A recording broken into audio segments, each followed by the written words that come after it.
Bismillahirrahmanirrahim. Alhamdulillah alladzi arsala rasulahu bil huda wa dinil haq liyudhhira 'ala ad-dini kullih wa kafa billahi shahida.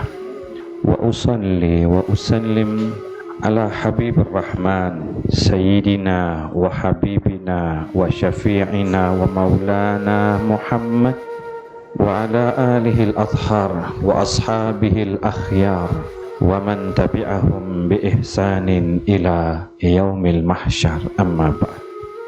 Bapak-bapak, ibu-ibu, hamba-hamba Allah pecinta Rasulullah sallallahu alaihi wasallam, saya haturkan dengan salam Islamiyah. Assalamualaikum warahmatullahi wabarakatuh. Pernah seseorang datang kepada Bilal radhiyallahu an. Ketika itu seseorang itu tingkatannya adalah tabi'in. Tabi'in ialah yang tidak pernah bertemu dengan Rasulullah, tapi dia hanya bertemu dengan sahabat Rasulullah. Tabi'in itu bertanya kepada Bilal, "Ya Bilal, sifni an Rasulillah." Wahai Bilal, tolong engkau sifatkan aku siapa Rasulullah. Bilal mendengar siapa itu Rasulullah, menggigil dan pingsan. Kemudian setelah siuman, Bilal mengatakan, "La tas'al alayya," jangan engkau tanya kepadaku tentang dia, karena sungguh tidak ada satupun yang dapat di antara kami menjawab siapa itu Rasul. Oleh karena itu, larilah engkau ke rumah seseorang yang hidup bersama Nabi dari kecil. Dia yang pertama kali masuk Islam. Dia yang hidup di rumahnya Rasulullah. Dia yang menjadi asuhan Rasul. Dia menantu Rasul, dan dia pintu gerbangnya Rasulullah sallallahu alaihi wasallam. Orang itu menyatakan, "Siapa?" Kata Bilal, "Dia Ali bin Abi Thalib alaihi salam." Maka berlarilah orang tabi'in itu ke rumahnya Ali bin Abi Thalib. Setelah sampai di sana, kemudian orang itu menyatakan, "Ya Ali, sifni an Rasulillah wa qad sa'altu Bilal fa mughmiya alaih." Ya Imam Ali, tolong engkau jelaskan kepadaku siapa itu Rasulullah, karena aku telah bertanya kepada Bilal. Bilal pun pingsan, tidak dapat menjawab. Setelah Bilal pingsan, dia mengacungkan tangannya dan menunjuk rumahmu. Kemudian Imam Ali mengatakan, "Akan ku jawab apa yang kau inginkan, tapi tolong engkau jawab apa yang ku inginkan pula. Kalau engkau bertanya siapa itu Rasulullah, maka tolong engkau beritahukan kepada aku berapa banyak nikmat Allah di muka bumi ini setiap hari Allah turunkan, atau berapa banyak nikmat Allah yang Allah turunkan ke muka bumi ini." Orang itu kemudian mengatakan, "Ala taqra'ul Qur'an ya Imam Ali?" Apakah engkau tidak baca Al-Quran wahai Imam Ali? Maka Imam Ali mengatakan, "Aku membaca Al-Quran. Ammal Quran yaqul wa in ta'uddu ni'matallah la tuhsuha." Jika engkau menghitung-hitung nikmat Allah, maka tidak mungkin dapat terhitung nikmat Allah yang turun ke muka bumi ini. Kalau aku disuruh menghitung nikmat Allah, tidak mungkin akan aku dapat menghitung nikmat Allah. Itu menurut Al-Quran. Kata Imam Ali, di dalam Al-Quran pun menyatakan, kata Imam Ali, "Wa mal hayatud dunya illa mata'ul ghurur." Dalam satu lagi, "Omal hayatud dunya illa qalil." Kehidupan dunia yang Allah turunkan nikmat itu sangat kecil, sedikit sekali. Kata Imam Ali, "Aku bertanya kepada engkau tentang sesuatu yang sedikit saja engkau tidak bisa jawab. Bagaimana engkau tanyakan aku menurut Al-Quran bahwa Rasulullah innaka la'ala khuluqin azim, bahwa Rasulullah mempunyai perangai yang agung, yang besar. Yang kecil dalam Al-Quran engkau tidak bisa jawab, apalagi engkau tanyakan kepadaku tentang sesuatu yang diagungkan oleh Allah subhanahu wa ta'ala."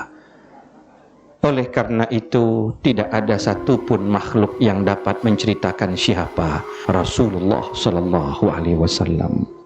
Maka layaklah Al-Quran mengatakan, laqad ja'akum rasulun min anfusikum azizun alaihi ma anittum harisun alaikum bil mu'minina raufur rahim. Layak benar, telah datang kepada kalian seorang nabi, hanya seorang nabi.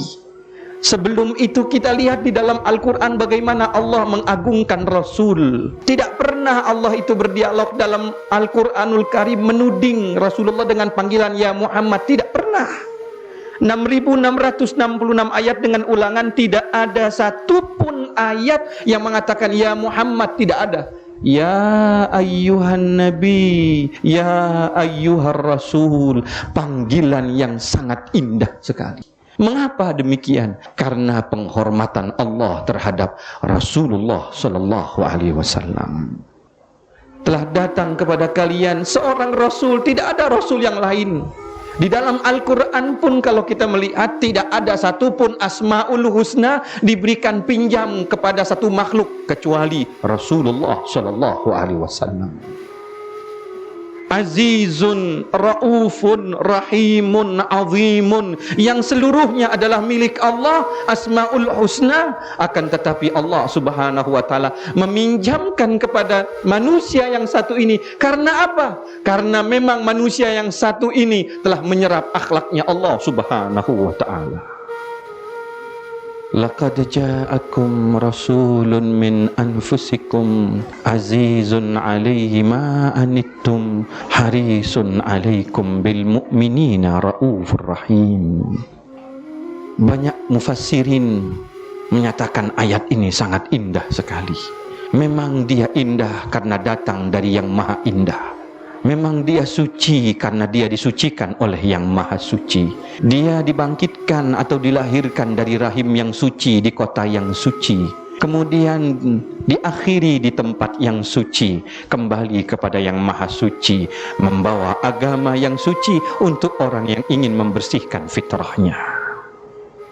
Azizun alaihi ma anittum. Kata-kata aziz itu, kalau manusia sudah aziz, subhanallah, sudah melepas egonya, sudah melepas siapa dirinya. Dia melepas egonya memakai jubah ilahiyah. Seorang sufi besar mengatakan, hidup ini bagaimana caranya untuk menginginkan supaya tidak ingin, untuk menginginkan sesuatu supaya tidak ingin. Karena kita ini terlalu banyak keinginan sehingga kita menjadi budak dari keinginan itu. Tidak terasa kita sudah mengganti penghambaan diri kita selain daripada Allah.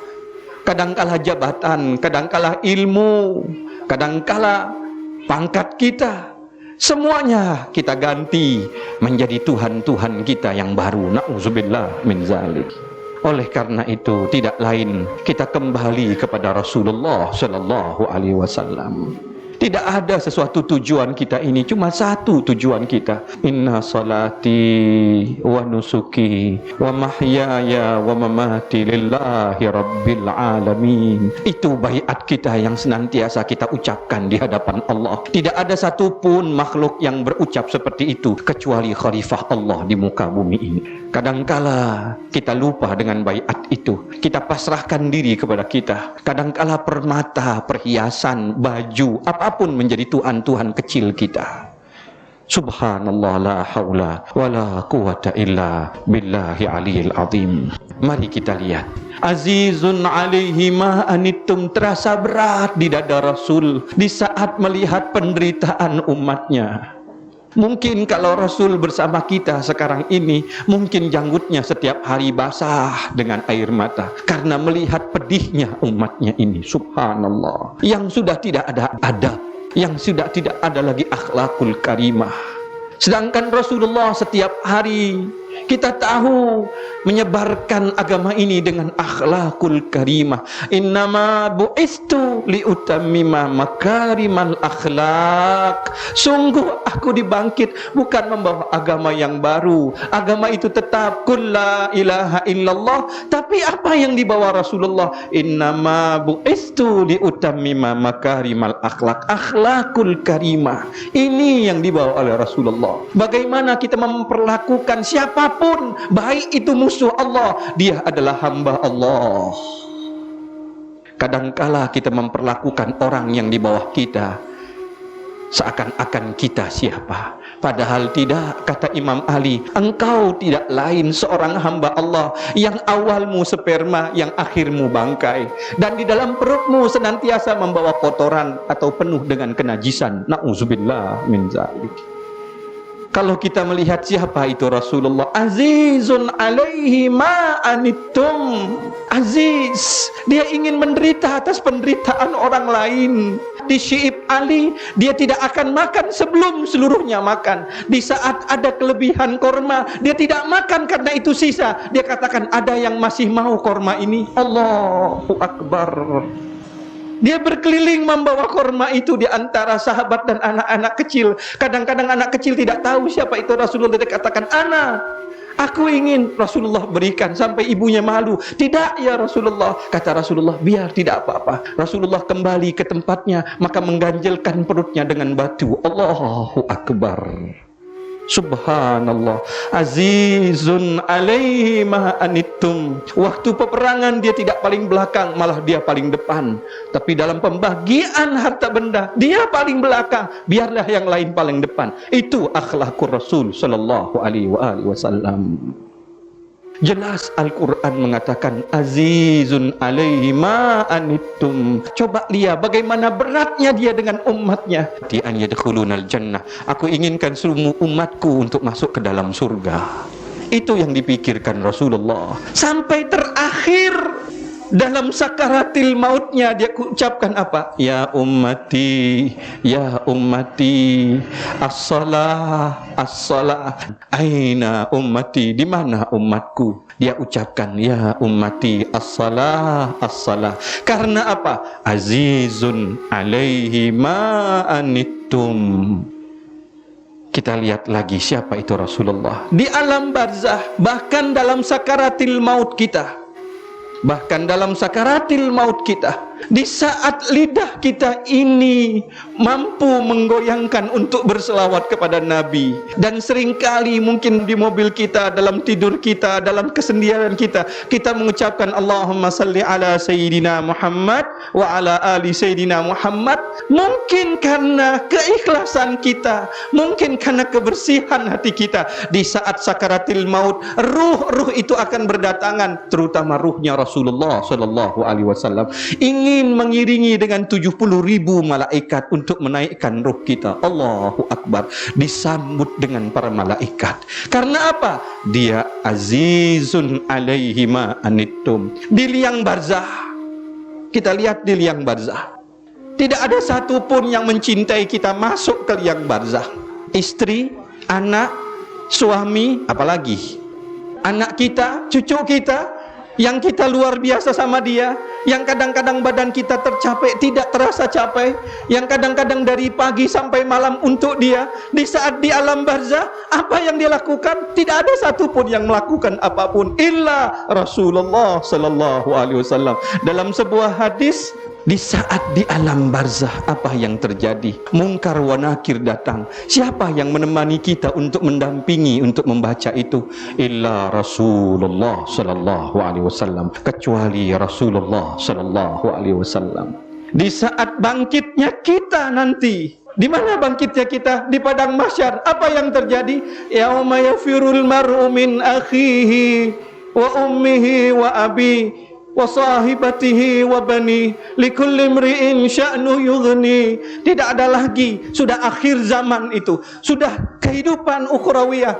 Kalau sekarang anak tidak akan lari dari orang tuanya, atau orang tuanya tidak akan lari dari anaknya, apapun yang terjadi pada anaknya, tetap anakku. Apabila terjadi kebakaran besar, Dia akan menyelamatkan anaknya walaupun dia mati. Tapi nanti di padang mahsyar, ibunya akan mengatakan, anakku, nafsi, nafsi. Yauma yafirul mar'u min akhihi wa ummihi wa abi wa sahibatihi wa bani likulli imri'in sya'nu yughni. Semuanya nafsi-nafsi. Di saat hiruk pikuknya, siapa yang membantu kita? Illa Rasulullah mengatakan, ya ummati analaha, ya ummati analaha. Wahai umatku, ini nabimu, ini nabimu. Itu Rasulullah sallallahu alaihi wasallam. Azizun alaihi ma anittum. Di saat mizanul kubra, mungkin kalau saya mengatakan aku sudah lelah ini semua, mengajarkan, berkorban apa, aku ingin masuk surganya Allah duluan. Tidak, Rasulullah, dia tidak ingin masuk ke dalam surga Allah kecuali dia tunggu di mizanul kubra. Dia katakan, inna syafaati li ahlil kabair. Sungguh syafaatku akan kuberikan kepada hambaku dari umatku yang berdosa besar. Subhanallah. Itu layak memang kalau dikatakan oleh Allah, azizun alaihi ma anittum. Kemudian harisun alaikum bil mu'minina raufur rahim. Harisun alaikum, ingin semuanya itu dalam dekapan Islam, ingin semuanya itu mengucapkan asyhadu an la ilaha illallah wa anna muhammadan rasulullah. Raufun rahimun. Rauf sifat Allah. Rauf itu salah satu sifat Allah yang mana belum hambanya minta maaf, Allah sudah maafkan. Rasulullah kalau untuk pribadinya, dia akan maafkan seluruhnya. Itu Rasulullah. Dia tidak akan ada satupun yang akan memberikan kecewaan kepada dia kecuali dia maafkan kepada dia. Bayangkan Rasulullah dalam akhir-akhir hidupnya, dalam dipapah panas yang sangat luas. Ini akhir lahzat min akhir yaum Rasulullah. Satu perjalanan terakhir Rasulullah, dia sudah panas demam. Dia katakan, ya Ali, ya Bilal, ya Salman, angkat aku untuk bertemu dengan umatku. Dibawa oleh Bilal, dipapah. Panasnya luar biasa Rasulullah. Apa yang diingin sampaikan? Hanya satu yang diingin sampaikan. Wahai umatku, wahai sahabatku, mana di antara kalian yang pernah aku sakiti? Subhanallah. Itu yang ditanya oleh Rasulullah. Mana yang di antara kalian yang aku sakiti? Kata Rasulullah. Ada seorang sahabat mengatakan, ya Rasulullah, aku pernah kau sakiti ya Rasulullah. Sahabat semuanya menarik pedangnya. Kata Rasulullah, biarkan dia, suruh dia ke depan. Apa yang aku pernah sakiti engkau? Apa jawabnya? Ya Rasulullah, engkau pernah memukul aku dan perutku pada saat itu masih telanjang. Engkau pukul perutku dengan tongkatmu. Sekarang aku ingin balasannya ya Rasulullah. Ya Ali, ambilkan tongkat itu, masih ada di rumah. Lari Imam Ali mengambilkan tongkat. Ketika itu diberikan, sahabat semuanya ribut. Apa kata Rasulullah? Dosa yang tidak akan dimaafkan adalah dosa yang bersangkutan dengan manusia. Biarlah aku menyelesaikannya di dunia ini sebelum dia nuntutku di yaumil qiyamah nanti. Allahu Akbar. Apa yang terjadi ketika dia ambil tongkat itu, dia ingin pukul Rasulullah. Dia katakan, ya Rasul, ketika engkau pukul aku telanjang perutku. Sekarang aku ingin kau buka jubahku biar kena kulitmu. Ketika ingin dilayangkan tongkat itu, dia lempar tongkat itu, dia tubruk perutnya Rasul. Dia katakan apa? Inilah yang aku cita-citakan, bahwa aku ingin mencium pusatmu ya Rasulullah, agar nanti wajahku tidak malu karena aku selalu memandang wajahmu. Ingin aku merindukan kulitmu dan mukaku beradu. Subhanallah. Pantas Allah mengatakan, laqad kana lakum fi Rasulillahi uswatun hasanah. Dia adalah suri tauladan yang sangat luar biasa. Tidurnya ditiru, makannya ditiru, berjalannya ditiru, pembicaraannya ditiru. Tidak ada satupun yang tercela dari Rasulullah sallallahu alaihi wasallam. Kalau ada sesuatu kesalahan, apalagi Rasulullah mempunyai sesuatu kebohongan, na'udzubillah min zalik. Karena apa? Memang prestasinya sangat luar biasa. Itulah innaka la'ala khuluqin azim. Raufun Rahimun. Memang dia rauf. Kalau urusan pribadinya, dia tidak akan pernah mengambil tahu. Tapi jangan urusan agama Allah subhanahu wa ta'ala. Dia akan korbankan seluruh apa yang dia miliki untuk Allah. Karena hidupnya dan hidup umatnya ialah inna salati wa nusuki wa mahyaya wa mamati lillahi rabbil alamin. Ucapan dan hati serta perbuatan adalah satu. Hadirin wal hadirat rahimakumullah. Sungguh kita ini jauh dari langkah akhlaknya Rasul. Kadangkala kita tertipu dengan bisikan setan yang berbentuk apa saja. Kita lebih mengutamakan keinginan kita dari keinginan Allah subhanahu wa ta'ala. Padahal Rasul telah melepaskan segala sesuatu demi keinginan Allah subhanahu wa ta'ala. Jangan kita sibuk menuding orang, mari kita sibuk menuding diri kita masing-masing. Mudah-mudahan Allah melembutkan hati kita ini. Marilah kita mencontoh Rasulullah, jangan mencontoh siapapun. Kita mencontoh Rasulullah sallallahu raufun rahimun. Dia akan memaafkan kesalahan orang sebelum orang itu datang meminta maaf. Itulah panutan kita Rasulullah sallallahu alaihi wasallam. Sehingga damai hati ini, sehingga sejuk hati ini, sehingga kita diikat dengan satu kalimat la ilaha illallah Muhammadar Rasulullah. Kita belum pilu sebagaimana chatnya pilu, kita belum pilu sebagaimana Palestina pilu, kita belum pernah terbakar rumah kita belum pernah kehilangan anak kita belum pernah lihat bayi-bayi kita menancap di pagar-pagar masjid, belum kita derita itu semua. Marilah kita kembali ke agama Allah, agama yang dibawa oleh Rasulullah sallallahu alaihi wasallam. Marilah kita berbuat inni wajjahtu wajhiya lilladzi fataras samawati wal ardh hanifan musliman wa ma ana minal musyrikin. Ibu-ibu, bapak-bapak pecinta Rasulullah sallallahu alaihi wasallam, marilah kita kembali ke hati kita masing-masing. Bukakan pintu hati kita untuk melihat kebaikan orang lain. Tutuplah hati kita untuk melihat kejahatan orang lain. Itu yang dikatakan Rasulullah, ahsin kama ahsanallahu ilaika. Berbuat baiklah kepada hamba Allah sebagaimana Allah berbuat baik kepadamu. Dalam sebuah hadis Nabi mengatakan pula, ahsin, berbuat baiklah kepada orang yang telah menyakiti hatimu. Allahu Akbar. Berbuat baiklah kepada orang yang pernah berbuat keji kepadamu. Itu pesan Rasulullah sallallahu alaihi wasallam. Mudah-mudahan dengan maulid ini kita dibukakan pintu hati kita untuk saling merangkul hati kita bersama-sama. Tidak lain kita menginginkan syafaatnya Rasulullah sallallahu alaihi wasallam, karena kita sudah terlalu jauh dari akhlaknya Rasulullah sallallahu alaihi wasallam. Sekali lagi mohon maaf yang sebesar-besarnya. Semoga Allah memberikan keberkahan apa yang kita niatkan di sini. Semoga pengajian kita lebih melimpah ruhaniyahnya, bukan jasadiahnya saja, tapi semakin diberkahi Allah, dirahmati Allah subhanahu wa ta'ala. Wabillahi taufiq wal hidayah wal afu minkum wal afu minkunna. Wassalamualaikum warahmatullahi wabarakatuh.